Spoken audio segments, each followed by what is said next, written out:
Hello friends, जय श्री राम। मैं astro Bharti Nagpal आज लेकर आई हूँ गुण मिलान कितना जरूरी होता है। एक शादी में गुण मिलान करने का क्या महत्व है, इसको इतनी इंपॉर्टेंस क्यों दी जाती है। फ्रेंड्स, आज हम बात करेंगे गुण मिलान की।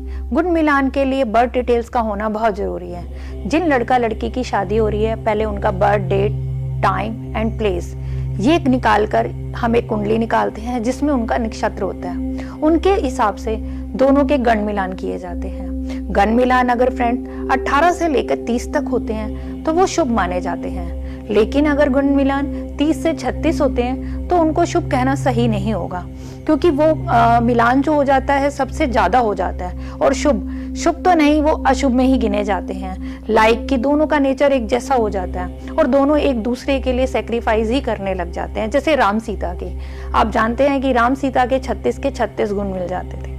तो इसलिए 30 से 36 के गुण मिलान के बीच में कुंडली का 7th हाउस देखना बहुत जरूरी है कि वो कितना शुभ है या अशुभ है। लेकिन गुण अगर 28 से 30 के बीच में मिलते हैं तब भी फ्रेंड्स ये देखना बहुत जरूरी होगा कि आपका गण, नाड़ी और ब्रिकुट ये 3 चीजें मिलती हैं या नहीं मिलती।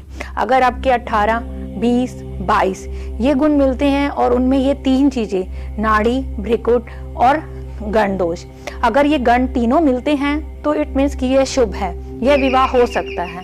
फ्रेंड्स, अगर गुण 18 से 30 के बीच में ये 3 चीजें मिल जाती हैं तो शुभ माना जाता है। लेकिन अगर ये तीनों नहीं माने जाते तब भी विवाह को शुभ कहना गलत होगा, क्योंकि ये जो कुंडली पूरी बेस्ड होते हैं, गण गुण जो बेस्ड होते हैं इन्हीं तीनों पर बेस्ड होते हैं।